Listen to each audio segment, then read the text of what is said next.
Okay, I'm continuing from my previous lecture regarding acidity. Now, when you come across acidity questions in school, you may come across questions that look like this or this, which actually asks you to compare between compounds with the same functional group rather than comparing between carboxylic acids and alcohols for that matter.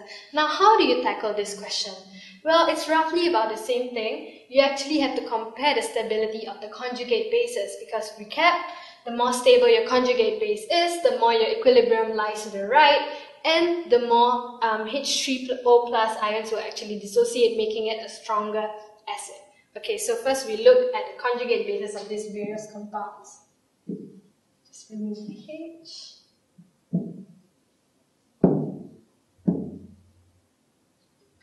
Okay. Put the minus sign. So yes, now we look at the top comparison first. So as we know that we can see that here we can see the alkyl groups here, and here we can see an alkyl group, and we can also see an electronegative Cl atom. Here we can see an even bigger alkyl group than what you have initially. So we know that alkyl groups actually tend to push the electron density away from themselves, whereas electronegative atoms like Cl tends to pull the electron density towards themselves. So if we take that into this diagram, you actually see the electron density being pushed here, pulled here, and even a greater push right here. We know that the greater the charge dispersal in the molecule itself, which means if the charge density is spread out on greater number of atoms, the more stable the conjugate base is. And from this we can see that there's actually a build-up of electron charge here.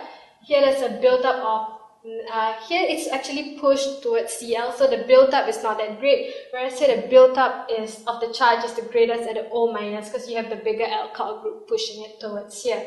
So from that we can actually conclude that this one, which has a greater charge dispersal throughout the molecule, is actually the strongest acid. Whereas this, which has the greatest build-up at this O minus, giving it a higher tendency to re-attract back the proton, is actually the weakest acid. I actually explained this concept via the inductive effect. Actually, Nigel covered it in one of his lectures, so you may want to go and take a look at it for a more detailed explanation. Now, we will use the same concept on these three compounds. So we have the three conjugate bases of these three compounds. Here we just have a mere phenoxide ion. Here we have a Cl atom connected, and again here we have a methyl chain connected to the benzene ring. Same thing, this one, let's take this as the base, the benchmark, and this one will tend to pull the electron charge density towards itself. This one will just tend to contribute a bit more to the O minus right here. Thus, this one will actually have a greater charge dispersal, same thing as the one on top. This one will have the greatest negative charge built up on the O minus, whereas this one will be in the middle of both of them, just like how I explained the top one. It's actually pretty much the same thing, so you get here as the strongest acid again,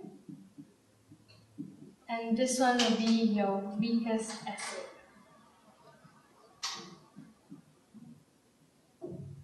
Okay, that's all.